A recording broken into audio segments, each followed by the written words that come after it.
नमस्कार दोस्तों, वेलकम बैक टू YouTube channel DS travel blog में आप सभी का स्वागत है। साथियों, आज की जो विजिट रहेगी हमारी, काफ़ी दूर का टूर है ये हमारा और बहुत अच्छा भी रहेगा मेरे हिसाब से।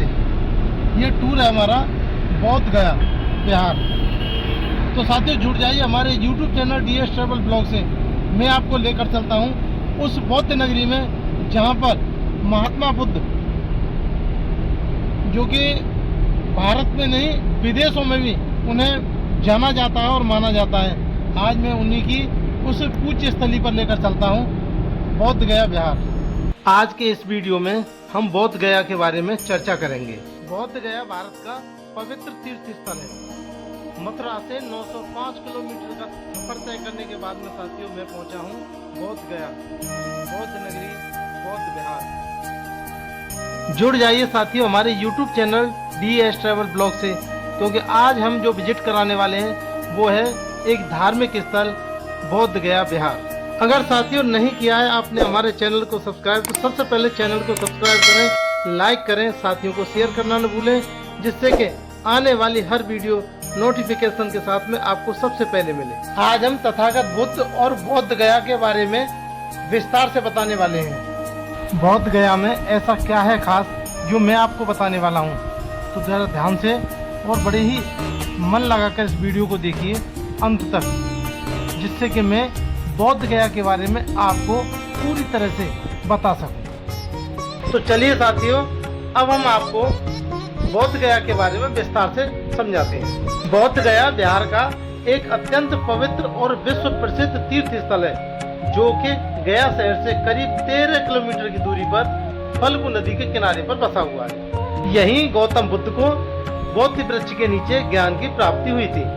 इसके बाद में सिद्धार्थ गौतम बुद्ध कहलाए। और एक विशेष बात बता दूं साथियों, थाईलैंड, जापान, भूटान, म्यांमार और चीन जैसे कई देशों में भगवान बुद्ध के खूबसूरत बौद्ध मठ बने हुए हैं, जो कि भारत के लिए ही नहीं बल्कि विश्व के लिए गौरव की बात है। बिहार की इस पावन धरती पर बने इस बौद्ध बिहार को देखने के लिए भारत से ही नहीं विदेशों से भी भारी संख्या में लोग आते हैं। बौद्ध गया भारत के बौद्ध गया में स्थित महाबौद्ध बिहार बौद्ध धर्म का सबसे पवित्र और मुख्य तीर्थ स्थल है।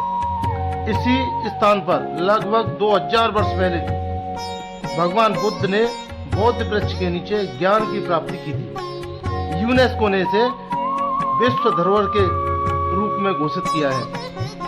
3वीं शताब्दी ईसा पूर्व में मौर्य सम्राट अशोक ने इस बौद्ध विहार का निर्माण कराया।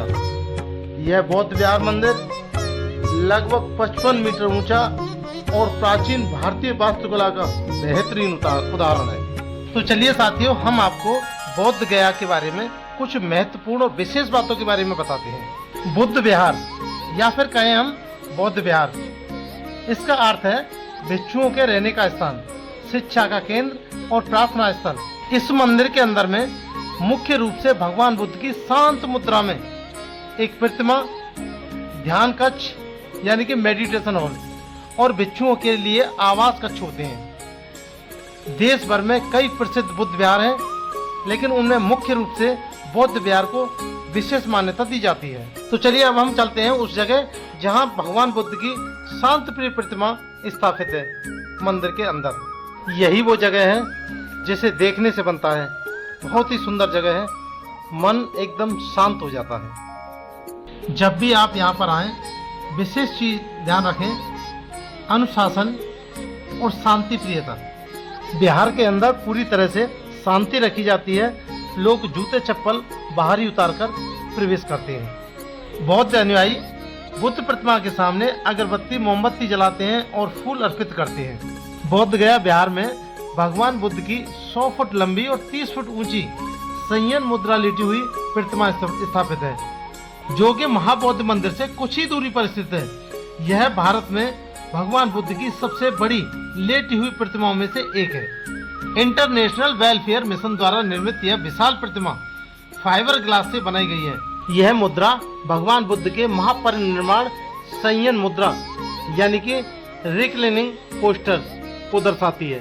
भगवान बुद्ध की इस विशाल प्रतिमा को पूरा करने के लिए 12,000 राजमिस्त्रियों को करीब करीब 7 साल लग गए थे।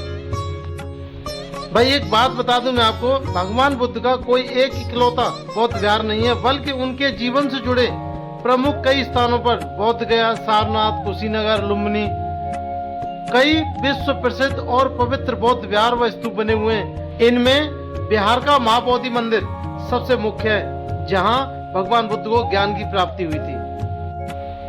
साथियों, यह वह पवित्र स्थल है जहां 80 वर्ष की आयु में भगवान बुद्ध ने महापरिनिर्वाण यानी कि शरीर त्याग प्राप्त किया था। इस मंदिर में भगवान बुद्ध की 6.1 मीटर लंबी लेटी हुई संयम मुद्रा में प्रतिमा भी स्थापित है। वहीं आप सारनाथ की बात करें तो सारनाथ वह स्थान है जहां बुद्ध ने अपना पहला उपदेश धम्म चक्र प्रवर्तन दिया था। यह आधुनिक विहार भगवान बुद्ध के उपदेशों और शांति का संदेश देता है। सारनाथ बहुत ही सुंदर जगह है, एक बार सारनाथ भी जाएं। साथियों, मैं सारनाथ की वीडियो अपने इस YouTube चैनल के माध्यम से पहले दे चुका हूं, आप देखें। सारनाथ बहुत विशेष चीज है। वही साथियों, बात करें बौद्ध मंदिरों के इतिहास की तो मुख्य रूप से चैत्यों, स्तूपों और विहारों के रूप में शुरू हुआ, जिन्हें बौद्ध के अवशेषों को सुरक्षित रखने के और भिक्षुओं के निवास व साधना के लिए बनाया गया था। 3वीं ईसा पूर्व में सम्राट अशोक ने बौद्ध वास्तुकला और तीर्थ स्थलों के निर्माण को बड़ा ही बढ़ावा दिया था। तो चलिए साथियों, अब हम बात करते हैं मथुरा से बोध गया पहुंचने की।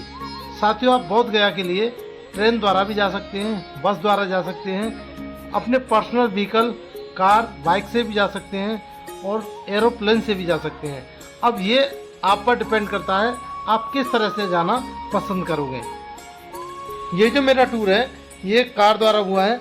वैसे मैं आपको बता दूं, मुझे कार और बाइक से टूर ज़्यादा पसंद है। वैसे आरामदायक अगर आपको जाना है तो ट्रेन बहुत अच्छी है। वहीं हम बात करते हैं बोध गया जाने के लिए मौसम की। तो साथियों, बोध गया जाने का सबसे अच्छा समय अक्टूबर से मार्च तक का सर्दी का मौसम है। इस दौरान तापमान 4 डिग्री सेल्सियस से 28 के बीच तक रहता है, जो मंदिर घूमने और ध्यान लगाने के लिए बहुत ही सुहावना और मनोरंजनकारी मौसम रहता है। इस समय का मौसम सबसे अच्छा माना जाता है क्योंकि इस समय मौसम ठंडा और साफ रहता है। इस दौरान दुनिया भर से बौद्ध भिक्षु और श्रद्धालु आते हैं। कई धार्मिक कार्यक्रम और प्रार्थना सभा भी होती हैं। वहीं अगर अप्रैल के महीने में आप जाते हैं तो वो भी समय बहुत अच्छा है, क्योंकि बुद्ध पूर्णिमा के अवसर पर अप्रैल और मई में लोग यहाँ आते हैं। लेकिन इस समय गर्मी बहुत होती है। साथियों, गर्मी से थोड़ा बचना होता है, बाकी बुद्ध पूर्णिमा का आनंद बहुत ही मज़ेदार है। बरसात के दिनों में जाना बिल्कुल भी ठीक नहीं है, क्योंकि इस समय गर्मी भी रहती है। गर्मी के अलावा उमस इतनी ज़्यादा हो जाती है कि वहाँ रुकना ठहरना बड़ा ही दुर्लभ रहता है। साथियों, बरसात के दिनों के अलावा आप सर्दियों में जाएं, बहुत आनंद आता है। मंदिर खुलने का और बंद होने का समय साथियों मैं आपको बता दूं, मंदिर सुबह 5 बजे से रात्रि 9 बजे तक कंटिन्यू खुला रहता है। बस सुबह 5:30 बजे से और 6 बजे के बीच में 30 मिनट का जप सत्र आयोजित किया जाता है। उसमें बौद्ध भिक्षु जप सत्र शुरू करते हैं। उसके बाद में आप 7 बजे से और रात्रि 9 बजे तक कंटिन्यू आप घूम सकते हैं। बोध गया घूमने की साथियों अगर योजना बना रहे हैं आप, तो मेरे हिसाब से कम 1 हफ्ते का समय जरूर होना चाहिए। बोध गया में बौद्ध विहार के अलावा आप कहां कहां घूम सकते हैं, ये साथियों मैं आपको बताता हूं। महाबौद्ध मंदिर सबसे मुख्य और पवित्र स्थल है। इसके अलावा 80 फीट ऊंची विशाल प्रतिमा, पवित्र बौद्ध वृक्ष, थाई मठ, रॉयल भूटान मठ, मुचलडा तालाब और दुर्गेश्वरी गुफा मंदिर प्रमुख स्थलीय दर्शनीय स्थल हैं।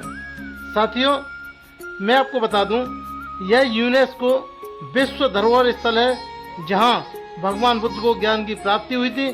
मंदिर परिसर में स्थित वह पवित्र वृक्ष जिसके नीचे बुद्ध भगवान ने ध्यान किया था, वहीं 80 फुट ऊंची मूर्ति तथागत बुद्ध की, जो कि ध्यान मुद्रा में लेटे हुए है, वो भी देखने लायक दृश्य है। शानदार थाई वास्तुकला और सुनहरी छतों वाला सुंदर मंदिर बाकी देखने लायक है। मुचलेडा तालाब, यह शांत तालाब जहां बुद्ध ने ज्ञान प्राप्त के बाद एक सप्ताह बिताया था। उसके बाद आप घूम सकते हैं मुख्य शहर से कुछ दूर वह पहाड़ी जहां बुद्ध की गुफा है ज्ञान प्राप्ति से पहले कठोर तपस्या की थी। अब हम बात करते हैं बौद्ध गया में जब हम घूमने जाएंगे तो रुकने ठहरने की क्या व्यवस्था है। तो साथियों मैं आपको बता दूं, बौद्ध गया में पर्यटकों और श्रद्धालुओं के लिए रुकने के बेहतरीन विकल्प हैं। यहाँ कम बजट में आने वाले श्रद्धालुओं के लिए अतिथि गृह, गेस्ट हाउस, धर्मशाला, बौद्ध मठ, मोनेस्ट्री और लग्जरी होटल आसानी से मिल जाते हैं। कम खर्च में ठहरने के लिए मंदिर के आसपास कई अच्छी धर्मशाला भी उपस्थित हैं, जैसे कि श्री बिरला धर्मशाला महाबोधि मंदिर के पास में स्थित, जहां किफायती दरों में कमरे मिल जाते हैं। ट्रस्ट के गेस्ट हाउस, कई सामाजिक और धार्मिक ट्रस्ट रियायती दरों पर एसी और नॉन एसी कमरे प्रदान करते हैं। बौद्ध गया में थाई, जापानी, तिब्बती और बर्मीज जैसे कई अंतर्राष्ट्रीय बौद्ध मठ भी हैं। कुछ मठों में यात्रियों के लिए साधारण और शांत वातावरण में रुकने के लिए अनुमति मिल जाती है। और बात करें अच्छे बजट में रुकने की, आरामदायक व्यवस्थाएं देखने के लिए आपको महाबोधि मंदिर के आसपास कई निजी गेस्ट हाउस और होम स्टे भी उपलब्ध मिलेंगी। लग्जरी अगर होटलों की बात करें तो आरामदायक सुविधाओं के लिए 4 स्टार 5 स्टार होटल भी आपको बेहतरीन से बेहतरीन आपको होटल यहाँ मिल जाते हैं। बौद्ध गया का सबसे निकटतम रेलवे स्टेशन है गया जंक्शन। साथियों मैं आपको बता दूं, बौद्ध गया मंदिर से 13 से 17 किलोमीटर की दूरी पर स्थित गया जंक्शन से बौद्ध गया पहुंचने में लगभग सड़क मार्ग द्वारा 30 मिनट लगते हैं। साथियों ये बहुत ही सुविधाजनक सफर रहेगा आप ट्रेन से सफर करते हैं तो। साथियों बौद्ध गया मंदिर से बौद्ध गया बस स्टैंड की दूरी लगभग 1.5 किलोमीटर से 2 किलोमीटर के बीच में है, जिसे आप 5 से 10 मिनट में पैदल या ऑटो से तय कर सकते हैं। साथियों अगर आप हवाई जहाज द्वारा बौद्ध गया की यात्रा मथुरा से करना चाहते हैं तो वो अनुचित रहेगी, क्योंकि मथुरा कोई भी एयरपोर्ट नहीं है। आपको नज़दीकी एयरपोर्ट दिल्ली जाना होगा, दिल्ली से फ्लाइट पकड़ के बौद्ध गया एयरपोर्ट उतरना होगा, तब जाके आप बौद्ध गया हवाई जहाज द्वारा यात्रा पूरी कर सकते हैं। साथियों अगर बात करें बौद्ध गया में खान पीन की, तो यहाँ पर बड़े सस्ते में पेट भर जाता है। बौद्ध गया में खान पान का अनुभव बेहद स्मृत और विविधतापूर्ण है। यहाँ पारंपरिक बिहारी व्यंजनों के साथ साथ बौद्ध संस्कृति के प्रभाव के कारण तिब्बती, थाई, जापानी और दक्षिणी भारतीय भोजन आसानी से मिल जाते हैं। शाकाहारी भोजन की यहाँ बहुत तादाद है और विदेशी पर्यटकों के लिए बेहतरीन कैफे और मल्टी कुकिंग रेस्टोरेंट उपलब्ध है। साथियों बात करें यहाँ के प्रसिद्ध खाने की, तो लिट्टी चोखा, सत्तू से भरी लिट्टी और बैंगन आलू का चोखा यहाँ सबसे लोकप्रिय प्रसिद्ध भोजन है। वहीं दही चूड़ा गुड़ बिहार का पारंपरिक और पौष्टिक नाश्ता है। साथियों यहाँ की विशेष चीज़ों की बात करें तो बेल की चाय, बौद्ध गया में पर्यटकों के बीच बेल के फलों से बनने वाली खास चाय की विशेष लोकप्रिय और बहुत ही खास चीज़ है यहाँ की। और कुछ चीज़ें तो भैया ऐसी हैं आप कहीं भी और किसी भी जगह देख लें, सब जगह मिलेंगी चाउमीन और मोमोज। साथियों ये तो हर शहर में सबसे सस्ता नाश्ता या भोजन कुछ भी कह लो ये हो गया है, तो इसे तो आप कहीं भी ले सकते हैं, लेकिन वैसे फायदेमंद नहीं है ये। तो ये टूर था साथियों हमारा मथुरा से बौद्ध गया के लिए। साथियों आपको हमारा ये वीडियो और ये हमारा टूर कैसा लगा कमेंट बॉक्स में ज़रूर बताएं। अगली वीडियो के साथ में हम फिर उपस्थित रहेंगे। तब तक के लिए आप सभी को हमारे YouTube channel DS travel blog की तरफ से प्यार भरा नमस्कार।